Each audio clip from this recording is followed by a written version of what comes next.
नमस्कार, बहुत स्वागत है आपका TV9 भारतवर्ष पे। मैं हूं आपके साथ विपिन चौबे और आज सबसे सटीक, सबसे खास और सबसे विश्वसनीय चुनावी शो पब्लिक पोल लेकर मैं पहुंच गया हूं पीतल नगरी मुरादाबाद में। और ये शो की जो खास बात हमारे यहाँ सिर्फ नेता और जनता नहीं होगी, बल्कि हमारे संवाददाताओं के द्वारा इस पूरी लोकसभा में 1000 से ज्यादा लोगों के बीच जाकर वो सर्वे किया गया है जिसके जरिए पूरे मुरादाबाद का मूड आपके सामने होगा। चुनावी मुद्दे क्या होंगे वो भी आपके सामने होगा। और क्या इस बार जनता बदल रही है अपना सांसद, इसके बारे में भी रखेंगे राय आपके सामने, पूरी डिटेल रिपोर्ट दिखाएंगे। लेकिन इस बार मुरादाबाद में क्या क्या मुद्दे हैं, उसमें एक और मुद्दा शामिल हो गया है। क्या मुख्तार अंसारी का फैक्टर मुरादाबाद में काम करेगा? ये सारे मुद्दे हैं, इस पर करेंगे चर्चा, मेहमानों से कराएंगे परिचय। लेकिन उससे पहले टॉप 25 पर एक नजर डाल लेते हैं।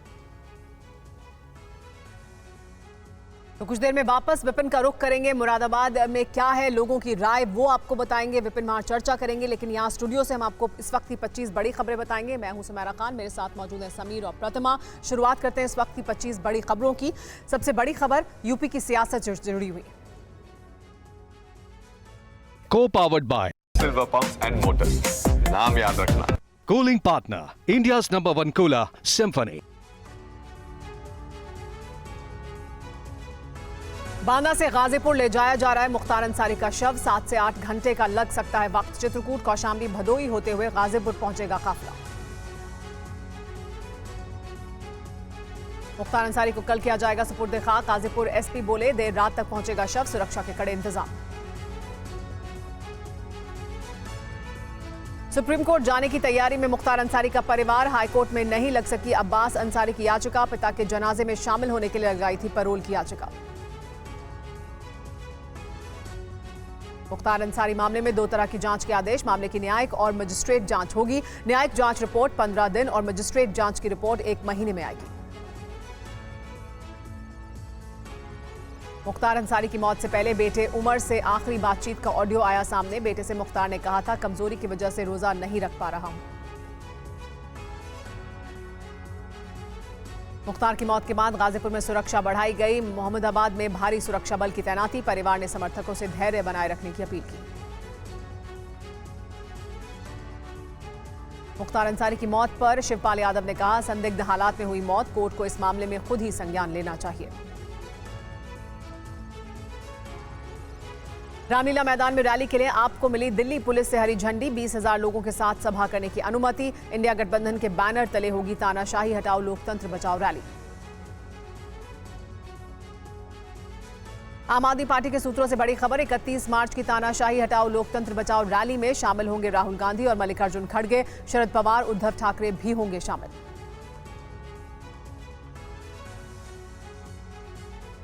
इकतीस मार्च की महारैली से पहले दिल्ली में आम आदमी पार्टी का door to door campaign. Arvind Kejriwal की गिरफ्तारी के खिलाफ गोपाल राय ने मोर्चा खोला, जनता से समर्थन की अपील की। सीट शेयरिंग को लेकर फडणवीस से मिले रामदास अठावले। मुलाकात के बाद अठावले का बयान, शिरडी सीट नहीं तो राज्य में 1 मंत्री और 1 MLC पद हमारी प्राथमिकता। VBA चीफ प्रकाश आंबेडकर का महाराष्ट्र में गठबंधन को लेकर बड़ा बयान। उद्धव और शरद पवार एनसीपी के दबाव के आगे झुकेंगे नहीं, फ्रेंडली फाइट की तैयारी। लोकसभा चुनाव से पहले मध्य प्रदेश बीजेपी का बड़ा दावा। नरोत्तम मिश्रा ने कहा, राज्य में अब तक कांग्रेस के 16,000 नेता और कार्यकर्ता बीजेपी में शामिल हो चुके हैं। बिहार में महागठबंधन का बंटवारे पर ऐलान। आरजेडी 26, कांग्रेस 9 और लेफ्ट 5 सीटों पर लड़ेगी चुनाव। चुनाव से पहले कांग्रेस की मुश्किलें बढ़ी। कांग्रेस को इनकम टैक्स का 1700 करोड़ का डिमांड नोटिस, जुर्माना और ब्याज भी शामिल। सूत्रों के हवाले से खबर। पंजाब के सीएम भगवंत मान ने अपनी नवजात बच्ची का नाम नियामत रखा है। बेटी को गोद में लेकर घर पहुंचे, कहा आज मेरे परिवार के लिए बहुत बड़ा दिन। अरविंद केजरीवाल की पत्नी सुनीता केजरीवाल ने अरविंद केजरीवाल को सच्चा देशभक्त बताया है। कहा है केजरीवाल ने तानाशाही को ललकारा है। सुनीता केजरीवाल के व्हाट्सएप नंबर पर जारी किया गया। कहा, इस नंबर पर केजरीवाल के लिए संदेश भेज सकते हैं लोग। केजरीवाल के लिए दुआ कीजिए। दिल्ली में एस जयशंकर और यूक्रेन के विदेश मंत्री के बीच हुई द्विपक्षीय मुलाकात। कुलेबा ने कहा, रूस यूक्रेन युद्ध में शांति लाने की दिशा में भारत बड़ी उम्मीद। पीएम मोदी बिल गेट्स के बीच प्रधानमंत्री आवास पर संवाद। एआई, ड्रोन तकनीक, डिजिटल पेमेंट समेत कई मुद्दों पर चर्चा।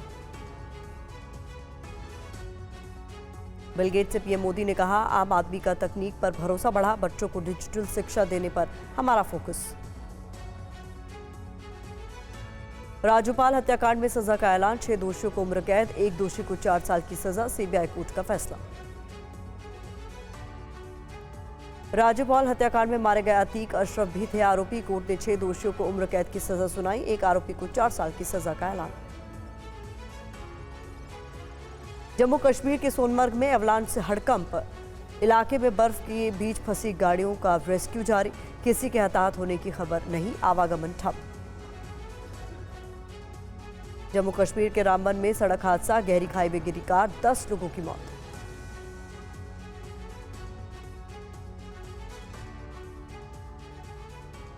आइए अब आपको लिए चलते हैं विपिन चौबे के पास और जानते हैं मुरादाबाद का पब्लिक पोल क्या कह रहा है।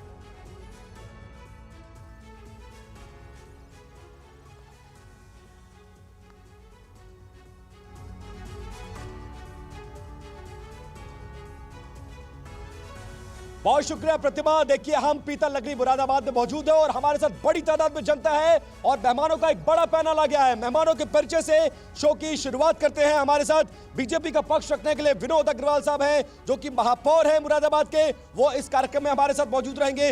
आजम अंसारी साहब कांग्रेस का पक्ष रखेंगे और इसके साथ साथ मसूद उल हसन साहब जो समाजवादी पार्टी का पक्ष रखेंगे और एसटी हसन जिनका अभी अभी टिकट कटा है, उन्हीं के परिवार से ताल्लुक रखते हैं। इरशाद सैफी जो कि बसपा का पक्ष रखेंगे और एक बार विधानसभा चुनाव भी लड़ चुके हैं। शुरुआत बीजेपी से करता हूं। अग्रवाल साहब, आप बीजेपी का पक्ष रखने आए हैं। इस सीट की बात करें मुरादाबाद की, तो एक बार प्रधानमंत्री नरेंद्र मोदी को लेकर जो लहर चली 2014 में, उसके पहले और उसके बाद आप कभी नहीं जीते। इस बार ऐसा क्या समीकरण बना, क्या समीकरण बिगड़ रहा है जिसके चलते आपको उम्मीद है कि जनता एक बार फिर से आप पर यकीन करे? हम लोग राष्ट्रवाद के ऊपर चुनाव लड़ते हैं, बिना जाति पाति भेदभाव से अलग हटके। हमारे देश के प्रधानमंत्री 140 करोड़ लोगों की बात करते हैं। हम किसी व्यक्ति विशेष या परिवारवाद पे विश्वास नहीं लेकिन ये मुद्दा तो 2019 में भी था, फिर आप चुनाव कैसे हार गए? कहाँ हार गए? अच्छा, मुरादाबाद की बात करें, मुरादाबाद में अलग समीकरण थे, परंतु इस बार हम 52% एक तरफा वोट लेकर संसद के अंदर अपना प्रत्याशी कुंवर सर्वेश कुमार सिंह को पुनः भेजने। आप प्रतिशत की बात करें तो जो हमारे रिपोर्टर्स ने सर्वे किया है मुरादाबाद मंडल में, उसका एक आंकड़ा हम जनता के सामने रख दें कि इस बार जो हमने सर्वे करा है उसके मुताबिक मुरादाबाद में इस बार वोटर सबसे ज्यादा किस पार्टी को वोट कर रहा है, तो वो आंकड़ा हमारे पास आ चुका है। बीजेपी को मुरादाबाद में 45% वोटर वोट कर रहे हैं और इसके साथ ही सबसे बड़ी पार्टी के रूप में बनती हुई नजर आ रही है। दूसरे नंबर पर समाजवादी पार्टी है, जिस गठबंधन को 40% वोट समाजवादी पार्टी को भी मिलता हुआ नजर आ रहा है। बीएसपी को महज 10% वोटों से इस बार संतोष करना पड़ेगा। कांग्रेस इस बार चुनावी मैदान में साथ में है। पिछली बार यह गठबंधन बहुत बड़ा था, तब जाकर इस सीट पर जीत हासिल हुई थी, लेकिन आपस में सिर फुटौल इतनी ज्यादा है इस बार। कैसे लड़ेंगे चुनाव, कैसे जीतेंगे? 40% ही वोटर आपको चुन रहा है। आपने 40% वोट समाजवादी पार्टी का बताया, आपने कांग्रेस का वोट नहीं बताया। नहीं, गठबंधन भाजपा गठबंधन 45%, सपा गठबंधन 40%, बसपा गठबंधन 10%। जनता में हमें विश्वास है, जनता जिता कर लाएगी। राहुल गांधी की भारत जोड़ो यात्रा और भारत न्याय यात्रा देश के संविधान में यात्रा आई थी क्या राहुल गांधी की? हाथ उठाकर बताइए, आई थी क्या? आई थी क्या? जब मुरादाबाद में यात्रा आई ही नहीं तो इम्पैक्ट क्या होगा? देखिए, जो मोदी भक्त लोग हैं उनको यात्रा नहीं दिखी, क्योंकि राहुल गांधी देश के महंगाई की बात कर रहे हैं, न्याय की बात करते हैं, बाबा साहब भीमराव अंबेडकर जी के संविधान को बचाने की बात कर रहे हैं। जो लोग संविधान विरोधी हैं उनको यात्रा नहीं दिखी। लेकिन सवाल ये है, आपके चचा लगते हैं शायद एसटी हसन साहब, बहुत बेआबरू होकर निकाला है अपने कूचे से उनको आजम खान साहब ने। उन्हीं ने टिकट दिलवाया और उन्हीं ने रुखसत कर दिया। देखिए ऐसा है कि वो शेर मुझे याद आ रहा है, बहुत बेआबरू होकर तेरे कूचे से हम निकले। नहीं, गालिब का एक शेर है तो आपके शेर से, एक शेर से ही मैं आपको उसका जवाब दे देता हूँ कि कुछ तो मजबूरियाँ नहीं होंगी, यूं ही कोई बेवफा नहीं होता। बेवफा कौन हुआ? आजम साहब हो गए या स्टेशन साहब हो गए? बेवफा कौन है? बेवफा कौन है? देखिए, अच्छा नहीं, ये बता बेवफा कौन, आजम साहब या हसन साहब? मजबूरियां हैं। हाँ। और आप जिस तरह से देख रहे हैं कि हर जगह पे भाजपा अपनी टांग अड़ा रही है, घुसेड़ रही है, चाहे बिहार का मामला हो, चाहे महाराष्ट्र का मामला। हम तो मुरादाबाद की बात कर रहे हैं। मुरादाबाद में भाजपा कहाँ आ गई? आपके पार्टी का मसला, आपके नेता ने टिकट दिया, एक शख्स जो सीतापुर की जेल में बैठा हुआ सजा याफ्ता शख्स है, वो ये कह देता है कि उनको टिकट मत दो और उसका टिकट काट दिया जाता है। ये सारे हथकंडे, ये तरीके, ये जो भी हैं पर्दे के पीछे, इसमें भाजपा इन्वॉल्व है। आप ये क्यों नहीं समझ रहे? आप ये क्यों नहीं समझ रहे? खाली अखिलेश यादव जी ने आखिर वक्त तक चाहा कि मुरादाबाद जीतेंगे, रुचिवीरा के नाम पर जीत जाएंगे। एसटी हसन का टिकट काटकर रुचिवीरा के नाम पर जीत जाएंगे। देखिए, अखिलेश यादव जी ने जिसको भी टिकट दिया है, समाजवादी के लोग, आपको उम्मीद है, लेकिन बीएसपी पिछली बार गठबंधन में थी और उसका असर हुआ कि मुरादाबाद मंडल में आप जीते, लंबे वक्त के बाद जीते, लगभग जो मुझे याद आ रहा है 14 और 19 के बाद आप जीते हैं। लेकिन ये बताइए, जिस तरह के समीकरण बन रहे हैं उसमें मुसलमानों को लेकर बहुत दावे वादे किए जा रहे हैं। मेरे पास आंकड़ा भी आ गया, वो आंकड़ा भी मैं दिखाऊंगा। लेकिन सवाल आपसे ये है कि बीएसपी के ऊपर आरोप है कि ये उन सीटों पर जानबूझकर मुसलमानों को उतार रही है जहां समाजवादी पार्टी गठबंधन जीतने की संभावना है। ये बी टीम की तरह खेल रहे हैं या पॉलिटिकल पार्टी की तरह? सबसे पहले तो आपसे मेरा इस बात की शिकायत है कि आपने सारी पार्टियों के फोटो लगाए, मेरी पार्टी के नेता का फोटो नहीं लगाया। लेकिन उम्मीद मुझे ये है कि हम तो उनकी फोटो लगाए जिनमें प्रधानमंत्री बनने की संभावना है। मुझे उम्मीद ये है, आपसे उम्मीद भी करूंगा कि आगे गलतियां सुधार लेंगे। अब रहा आप ये कह रहे हैं बी टीम पर काम कर रही है, ठीक है, हम दलित और मुस्लिम के गठबंधन को लेकर मुसलमान हम भाईचारे, आपको लग रहा है मुसलमान आपको देगा? तो क्यों नहीं देगा? चलिए आंकड़ा देख ले, आंकड़ा देख ले। देखिए मेरे पास मुसलमानों का आंकड़ा आ गया है। मुरादाबाद मंडल में मुसलमान किसको वोट करेगा? सबसे पहले 14% मुसलमान बीजेपी को वोट करता हुआ नजर आ रहा है। लेकिन लेकिन लेकिन लेकिन लेकिन आगे सुनिए, आगे सुनिए, मुसलमान 77% मुसलमान समाजवादी पार्टी गठबंधन को वोट करता हुआ नजर आ रहा है। इसके अलावा 4%, देखिए 77% जो मुसलमान है वो समाजवादी पार्टी गठबंधन को वोट कर रहा है और 4% बीएसपी को वोट कर रहा है और 5% मुसलमान को। लेकिन 14% जो वोट मिल रहा है उसका कितना असर होगा? क्या नाम है आपका? मेरा नाम सलाउद्दीन मंसूरी है। किसको वोट जाना है? देखिए एक बात, पहले वोट किसको जाना है पहले ये बताइए। पहले तो मैं एक बात बता दूं आपको, किस गठबंधन को? मुरादाबाद की बात।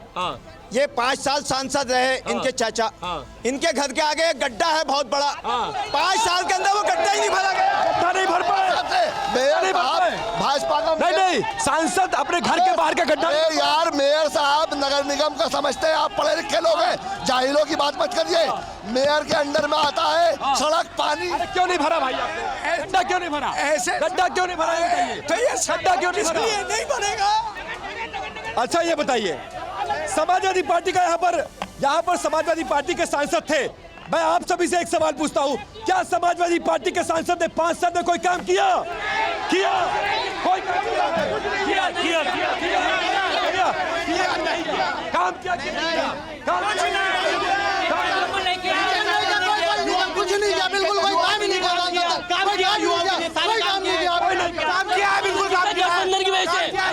सांसद जी ने काम किया 5 सालों में, पार्लियामेंट में 80 बार बोले। बाप रे बाप, मुझे तो लगता है क्या हो रहा है ये। ऐसे कैंडिडेट को आप बताइए, अब ये बताइए, पूरे जनता की गवाही आपके सामने है यहाँ तो अच्छा मुसलमानों की गवाही करा दूं, मुसलमानों की गवाही करा दूं। आज 14% की बात है, 14 लोग लेकर आइए, एक आदमी टोपी वाला वही पट्टा डालते में डर रहा है। लेकिन मुसलमान यहाँ कह रहा है एसटी हसन साहब, इस तरह बड़ा गठबंधन समाजवादी पार्टी, बसपा, आरएलडी और काम ही नहीं हुआ। देखिए देश का मुसलमान अब एक ऐसे दहाने पे खड़ा है, वो अभी फैसला करने वाला है।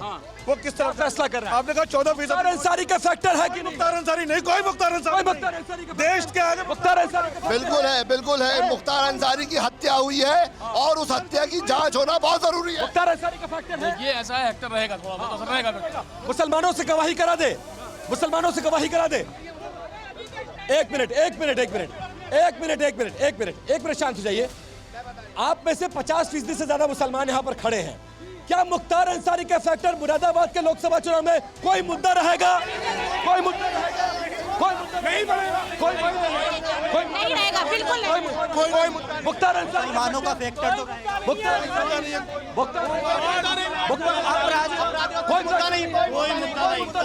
मुसलमान भी ये कह रहा है विकास मुद्दा रहेगा। तो चलिए हमने आपको दिखाया टोटल वोटर किधर जा रहा है, मुसलमान वोटर किधर जा रहा है, लेकिन सबसे बड़ा सवाल जो डिसाइडिंग फैक्टर वोट है वो है ओबीसी का।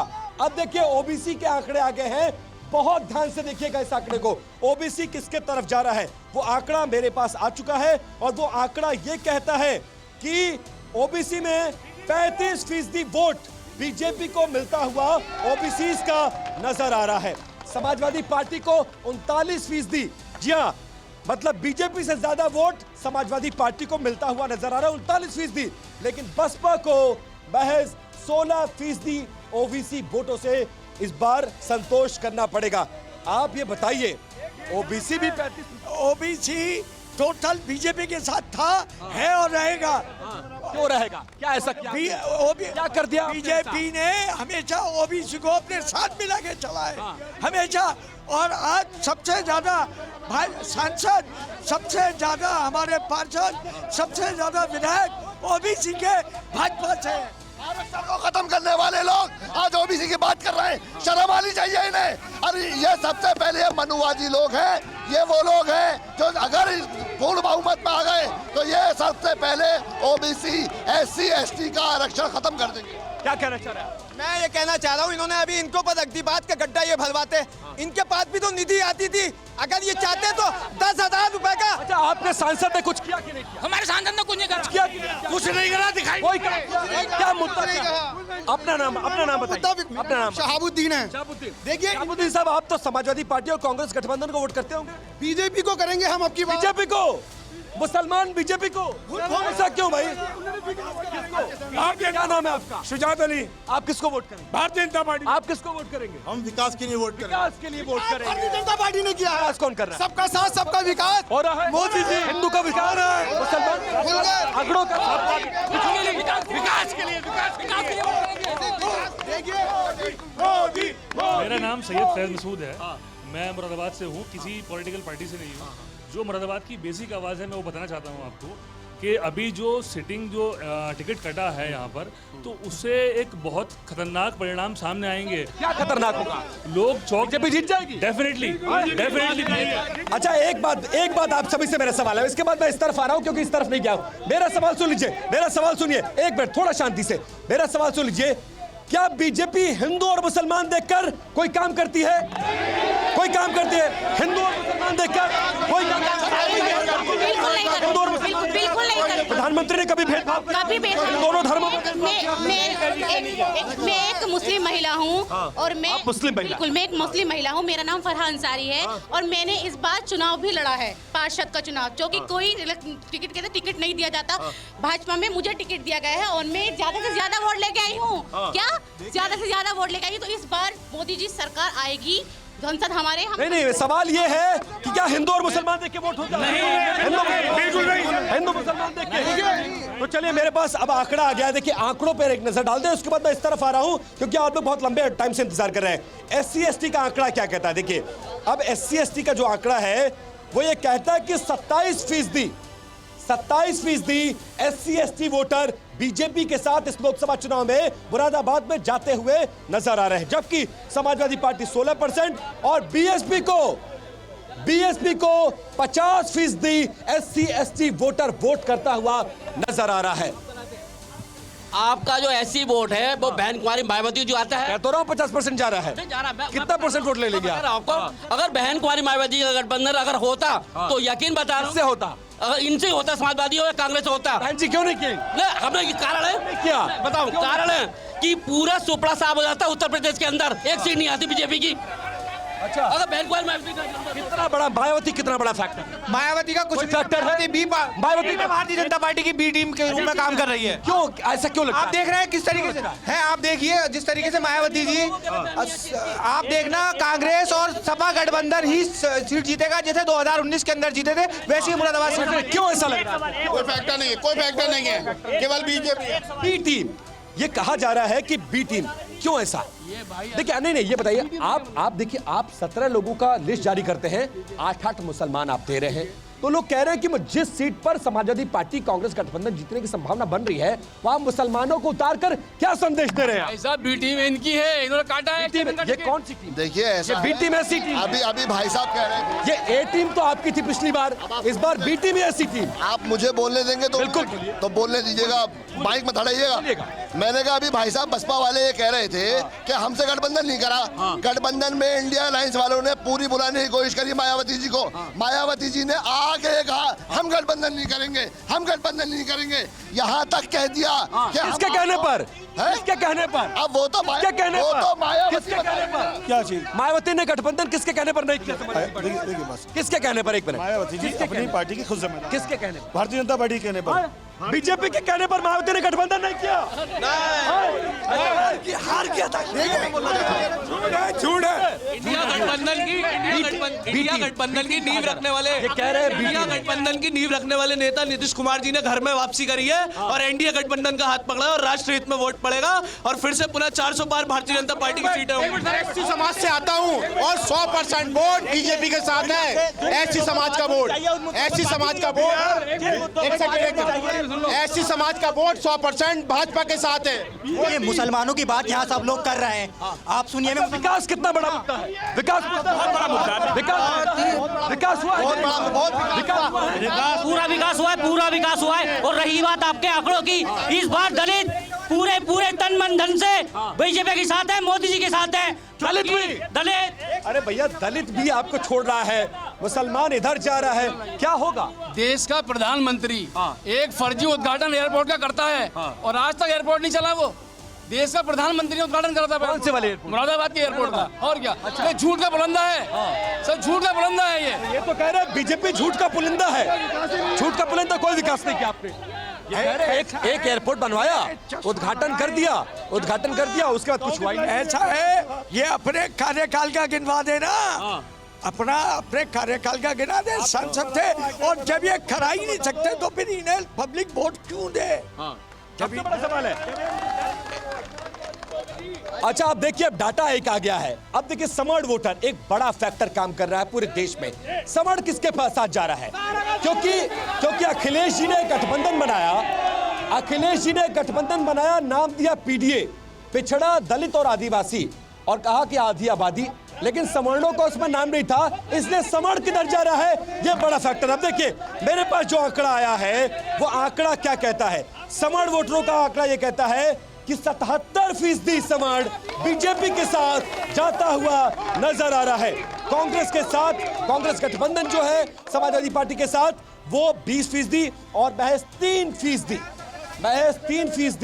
जा रहा है।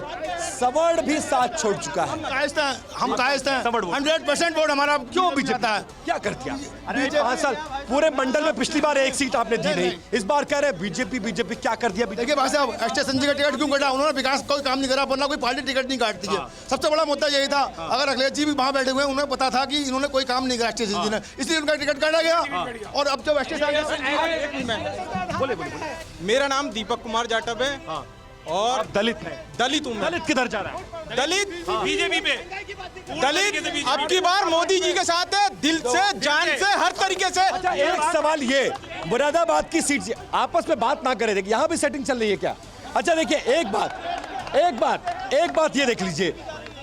ये देख लीजिए, आप लोग के पास आ रहा हूँ भैया, आपके पास मेरी बात सुन लीजिए। ये कहा जा रहा है कि मुरादाबाद के जो टिकट है वो आजम खान के काटने पर किया गया है। क्या ये टिकट काटकर समाजवादी पार्टी ने ठीक किया है? है कि ये बी टीम है, ये तो खुद समाजवादी की बी टीम है। इनके चाचा कह रहे हैं मैं चुनाव नहीं लड़ाऊंगा कांग्रेस का, भाजपा का। हसन साहब कह रहे हैं, हसन साहब ने कहा कि रामपुर में हिसाब हुआ बराबर। पिछली बार उनके लेटर से मिला टिकट और इस बार उनके लेटर से कट गया टिकट।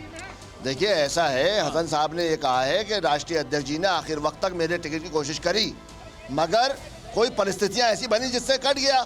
वो मुरादाबाद में नहीं लड़ाएंगे, बाकी पूरे उत्तर प्रदेश में चुनाव लड़ाएंगे समाजवादी पार्टी का। ये मैं कह रहा हूँ आपसे, यहाँ पे डंके की चोट पर। वो तो कह दिया चुनाव नहीं लड़ाएंगे, गठबंधन तो हार गया। फिर आपका मौजूदा सांसद का टिकट काट दिया आपने, बेचारे को नामांकन उसका बेदखल करा दिया। फिर वक्ता के बारे में बात मत करिए, अपनी बात करिए। नहीं, हम तो अपनी बात कर रहे हैं। क्या मैं किसी का पक्ष ले रहा हूँ? क्या मैं किसी का पक्ष ले रहा हूँ? पहले बात करिए। गठबंधन को टिकट हुआ है और रुचि वीरा जी कैंडिडेट घोषित हुई है। पूरी ईमानदारी के साथ शहर की जनता में चुनाव लड़ रही है। और सुनिए, अंतिम देखिए 23 लाख वोटरों में इन्हें लोकल का गठबंधन को एक भी आदमी नहीं मिला। एक भी नहीं मिल रहा है, लेकिन समय यहीं तक इजाजत देता है। पब्लिक पोल में समय यहीं तक इजाजत देता है। हमें दीजिए इजाजत और अंत में पब्लिक पोल में हम आपको छोड़े जा रहे हैं उस सेगमेंट के साथ जिसमें जनता बोलेगी अपने नेताओं से और क्या कुछ कहती है वो आगे देखिए।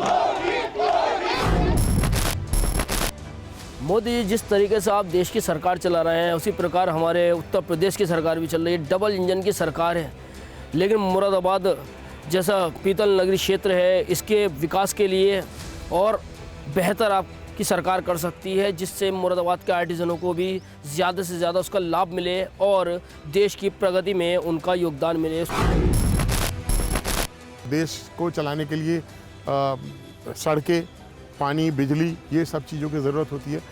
जो एक समाज का निचले तबके का व्यक्ति है उसको क्या ज़रूरत है? उसकी ज़रूरत है एक छोटा सा रोज़गार मिल जाए, उसको मजदूरी मिले। सिंगल विंडो जो आपने सुविधाएं उपलब्ध कराई हैं उसकी वजह से देश के अंदर जो उद्योग बढ़ रहे हैं, उन उद्योगों से हमारे देश के हर युवा को जो रोज़गार मिल रहा है, रोज़गार बढ़ने की वजह से हमारे देश के अंदर से बेरोजगारी कम हो रही है और देश के अंदर से क्राइम भी कम हो रहा है। आपसे साहब ही सवाल कर रहा हूँ अखिलेश जी, उत्तर प्रदेश में हमने आपको 27 में भर भर के वोट दिया, इतना वोट दिया आपको हमने आपको 22 के चुनाव में कि आपने माननीय मुलायम सिंह यादव जी से भी ज़्यादा नंबर ऑफ वोट से आपके पास वोट आया। उसके बाद भी अब ये 24 का चुनाव आया, इसमें आपने हमें क्या दिया? आपने हमें मात्र नाम 2 सीटें दी सांसदी की। अखिलेश जी ये कैसी बात है? आप बराबरी की बात कर रहे हैं, आप गिनती की बात कर रहे हैं और आप कह रहे हैं कि साहब गिनती होनी चाहिए, सबका कितने कौन है इतना पता चलना चाहिए। जो पुराने आंकड़े हैं उसके अनुसार भी आपको हमारी गिनती मालूम है हम कितने हैं, उसके बाद भी हमें 2 सीटें आप दे रहे हैं। राहुल जी, मैं तो बहुत बड़ी आपकी फ़ैन हूँ। बस मैं ये कहना चाहती हूँ कि अब आप अगर अपना चेहरा आगे पीएम का लाना चाहते हैं तो आप एक तरह से हमारे देश में तरक्की और कोई विवाद ना हो, कोई फसाद ना हो, सिर्फ हम आपको तरक्की में देखना चाहते हैं। और आपसे मैं यही उम्मीद करती हूँ कि अगर आप पीएम बनते हैं तो देश के हित में कुछ करेंगे, ना कि देश के विरोध में कोई कुछ कहे। मेरा प्रश्न राहुल गांधी जी से है। इन्हें बहुत दिन पहले भी की थी यात्रा और अब दोबारा से इन्होंने न्याय यात्रा शुरू की है, लेकिन उस यात्रा का मकसद क्या था मैं अब तक नहीं समझ पाया हूँ। मेरा इनसे यही प्रश्न है कि अगर आप न्याय यात्रा कर रहे हैं, आपका काम था कि देश की सेवा करना और देश की सेवा में आम आदमियों की सेवा करना, और आम आदमी की सेवा करने की बजाय आप इधर उधर की प्रलाप करते हैं, एक व्यक्ति विशेष को टारगेट बनाते हैं जो उचित नहीं है। मेरा प्रश्न यही है कि आप बजाय किसी को टारगेट बनाने के देश हित में क्या हो सकता है। परिवारवाद के ऊपर आपने कभी कोई ऐसा प्रश्न चिन्ह खड़ा नहीं किया जो कि देश हित में आता हो। तो मेरा प्रश्न यही है कि आप परिवारवाद को ख़त्म करने के बाद किसी एक व्यक्ति विशेष को टारगेट ना करके अपना फोकस देश हित में लगाएं।